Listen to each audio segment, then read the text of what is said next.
Името твое е мојата лична карта. Зборуваме за песна авторска која што не одбележа и ме отслика Тоа име. авторски ти го напишав текстот? Не ја напишав јас, музиката беше на Трајко Каров, на Тапанарот, а текстот беше на Бубо Каров. Снимано кај Валентина беше Скендеровски, изведувач, јас бев изведувач. Но како дојдов до тоа да бидам изведувач на багаж, тие имале некоја аудиција, не знам како од некаде ме слушнале, реално јас пеев од 8 оделение, не знам, од мои 14 години на јавни настапи во Ниска Вадарци.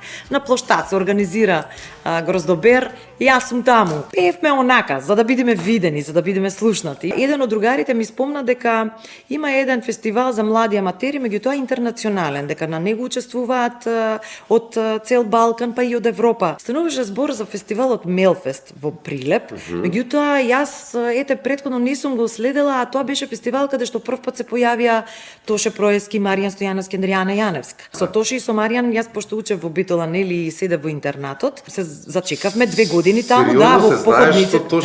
Мора да ни кажеш за Тоше како да, ова никогаш јавно не сум го зборувала, првпат го зборувам. Фестивалот беше момент каде што првпат се појавив, бев на аудиција, бев примена на таа аудиција, а патував со воз од Битола, моите не знаеа кај одам и што правам. Значи тоа беше едно интересно, еден интересен податок каде што мајка ми поима немаше ја што правам, она ме знае у Битола, а јас од Битола 20 денари возат, пошто немавме пари, и до Прилеп.